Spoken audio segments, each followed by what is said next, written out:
What's up guys, Joe here, welcome back to my channel, and today we are back with the Pro Cyclist series, heading towards the end of Season 2 now. We're really into the latter stages of the season. Let's take a look at what we have coming up today. So we've had our little break after missing out on the British road race, disappointingly, in the previous episode. We do have though the Classica San Sebastian coming up today to start. Also the Vuelta at Burgos as well. Really looking forward to that one. The Tour of Poland as well, and the Deutschland Tour will be in the following episode. And then we have the final races in Italy with Il Lombardia in the season finale. So I think 3 more episodes this season to look forward to. And by the way, I played the Vuelta Castilla Leon off camera. We didn't do too well. We didn't win a stage, 4th place overall. But the big classic today is, of course, the Classica San Sebastian. Primoz Roglic is the pre-stage favourite, of course. Many of the best riders, the best punchers in the world here. No Julian Alaphilippe by the looks of it. And I do remember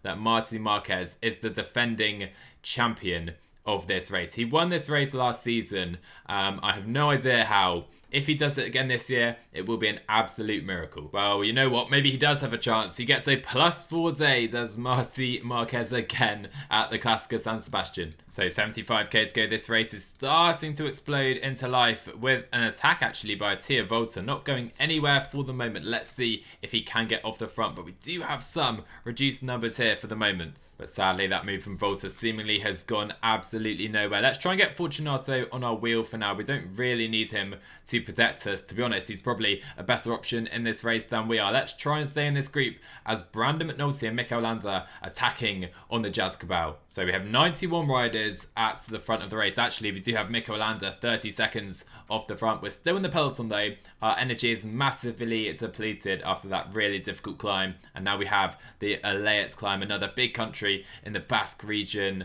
of course. And it's going to be difficult for us to get over with our 67 mountain. So we're going to try and use Lorenzo Fortunato on this climb. 7.2k, average of 6.8%. The first 4.3k really are the most difficult though, as Landa is completely cooked. I'll probably go 75 like this. Let's try and see if we can stay in this group. Probably 80. GVA, what are you doing? He's got 67 mountain as well, and he's flying at the moment. Oh, we are getting caught behind now. We are caught behind, I'm afraid, guys. We have lost contact with the front of the race. Fortunato is here as well. He's trying to work for me for some reason. No idea why Benji Naesen is choosing to do that. But there goes the front of the race. Up the road, we have Remco, Benoot and Van der Poel attacking already. So we are back in the peloton somehow ahead of the final climb. Fortunato, please stop working for me. Go and try and win the race, my man. I've no idea why he's trying to do it. We don't have the legs today. And at the front of the race, we do have stalemate for the moment with Jumbo-Visma here. And over the top of the Tentora, it is going to be Primoz Roglic coming clear.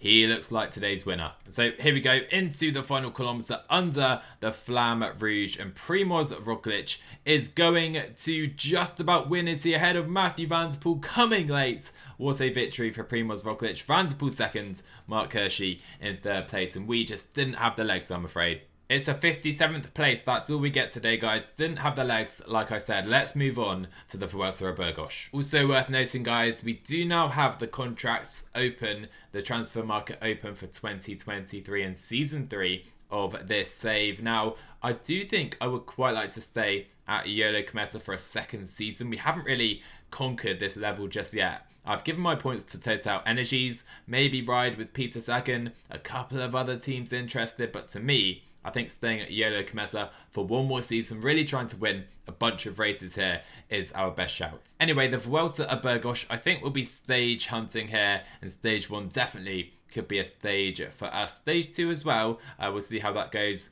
Picon Blanco, that's a bit too much for us at this stage in our career. Maybe we can challenge on stage 4, and again, Lagunas de Niella, one of the famous climbs of this race as well, is going to be a little difficult for us. Looking again at the finish of this stage, it really could suit us, a little steeper than I thought at first glance. So we are the puncher today. We're aiming for a top 10 according to Naesen, but here we do have Dani Martinez, Egan Bernal. What a team for the Ineos Grenadiers, and really, to me, they are by far the best team, on paper at least, here at this race. Alright, so 10k to go. We have just had an attack by EF's Jonathan Narvaez. We have Rapero, and Garcia here to lead us out today onto this punchy finale. Really looking forward to this finish of the stage. What is Kudos doing? That's his teammate up the roads. What is this man doing? He's trying to attack his teammate, and it's only going to help us bring him in. So Quieto and Warren Barguil have gone up the road. Alejandro Rapero, we're going to need to put you up to 95, my man. Need a big job by you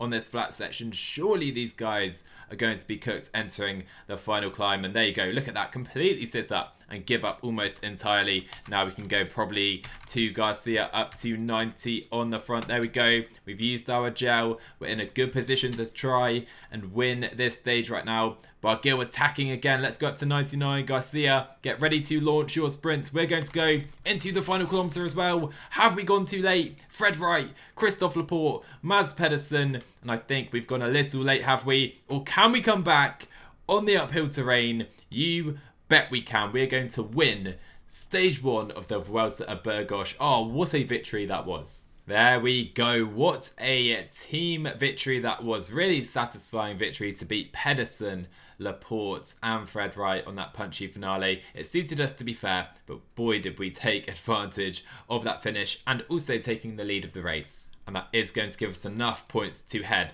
all the way to level 15, and we only get a skill point. Oh, that's quite gutting.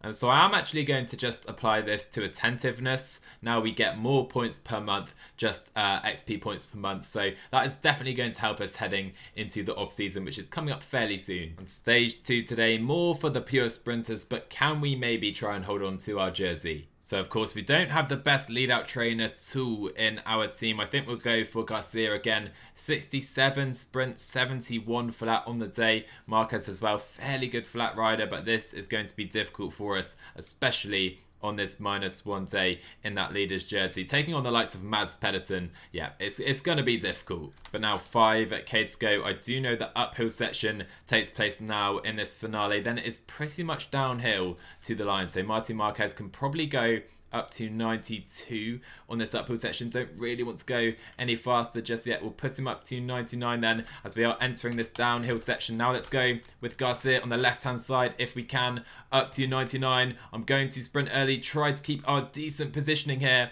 into the final kilometre, going for the line. It's not the best sprint from us today. I don't think it's going to be a stage or anywhere close. And it is going to be that man, Mads Pedersen, beating Wright and Laporte. We were nowhere today. Blocked in a little bit, actually. But yeah, nowhere today. 13th place. Yeah, a bit disappointing. We lose the lead of the race still, though. It was nice to wear the jersey for a day. And the Picon Blanco is coming up today. I think we're about to witness an Ineos Grenadiers masterclass. And so, you know what? I have tried to go up the road into the breakaway now. Mads Pedersen has followed Carlos Canal as well. The two riders going for the points jersey. They don't seem to want to work with me, so I think going in the breakaway today is going to be an impossible task. Or not, because we have been joined by our teammate Mark Christian at the front of the race. A couple others as well, making it 9 riders in total. Still, we have some good sprinters here. Mikkel Reim, Skujian's a very good rider. Madrazo, Mads Pedersen as well. It's a very interesting breakaway. We have 2 minutes. So I will go for a couple of intermediate sprint points. Going to be so difficult though. These guys really giving their all to try and pick up some points, and we missed out right there. To be honest, I don't think it's worth going for those points. However, it could be quite nice to try and pick up as many KOM points as possible. So, Mark Christian up to 99 right here. Let's go right now for the line. Try and give our all with a big kick, big acceleration. Mads Pedersen doing his best to follow. Are we going to collapse to the line? Oh my word, we are completely collapsing to the line. We do pick up some big points nonetheless though. So again then, 1K to go to the line. I'll try and leave it a little later till we go ourselves this time around. 600 meters. Now is the time we go for a big attack. Can we go all the way to the line this time? Yes, we can, and we take the provisional lead just ahead of Angel Madrazo. Oh, and this one could be very difficult to win. I can see Madrazo going early. We're going to try and come late though. Look at our acceleration and sprint stat compared to Angel Madrazo. Oh, and we're just going to pip him there. I think we've just picked up 2 points to beat Madrazo. We're just ahead. It's such a close fought competition though. On the second to last climb before reaching Picon Blanco here, the Alto de la Hoyas, and it is.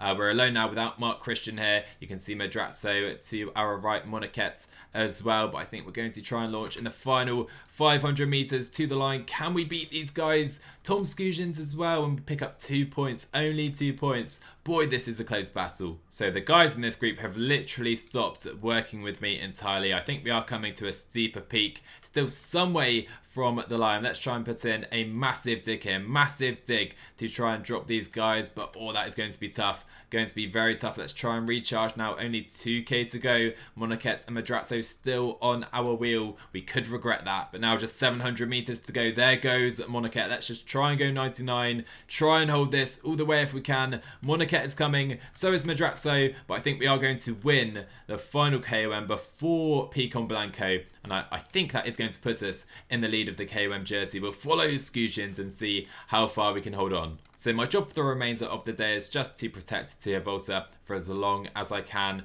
Ina Rubio gone for an early move, surprising with Picon Blanco coming up. But anyway, Volta's on a decent day. Let's see where he finishes. So 1k to go on Picon Blanco. Volta is still there. He is just collapsing to the line though. Mateo Fabro is here. Carlos Rodriguez is here. Egan Bernal is here, and I think Egan Bernal is going to be the first rider to appear at the finish line. There he is. Egan Bernal wins on Picon Blanco. And Volta did finish just about in the top 10 in the end today. However, our new objective for the race is protecting that KOM jersey. The flat one here, maybe we could challenge for the victory, but I think Mads Pedersen has to be the big stage favourite again. However, 8k to go, we still have a 5-man breakaway out front. Daya Quintana is there, I think, as opposed to Nairo Man. We have a couple of other riders as well. There is Nairo.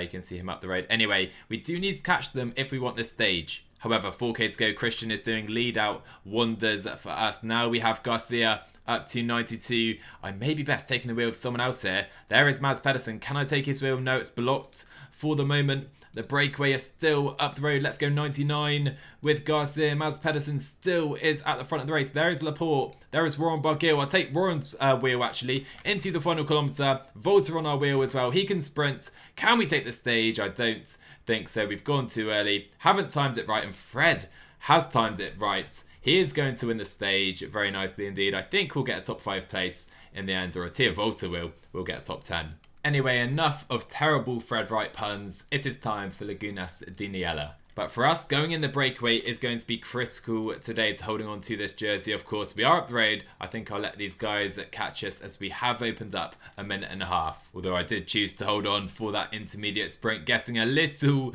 greedy with things right here. And we should cross the line to move into 6th place. I did just take the second intermediate to move into 3rd place. We are getting close to Fred Wright, you know. But this breakaway has been blown apart by the tempo being set by the peloton. They're still a minute behind. So many riders have tried to join, bridged, and then been dropped again. We are going to hold on for some KOM points here. And these, to be honest, could be pretty critical in deciding the jersey. Andreas Kron trying to defend it for his teammate, but he is too quick for us. We will pick up 4 points though. And so a 10-point lead, it should be enough. There are 12 points on the table. As long as Monaket doesn't win both of those sprints, we take the jersey, I think. And so we are now in a Lotto Sudal sandwich. Filippo Conca has joined Andreas Kron and myself up the road. I don't really have any energy to work with these guys. I do want to pick up some more points though before, because there's plenty more available on Lagunas de Niella, of course. Sadly, I don't have anything left to fight at the Alto del Cerro. We have Willie Smith,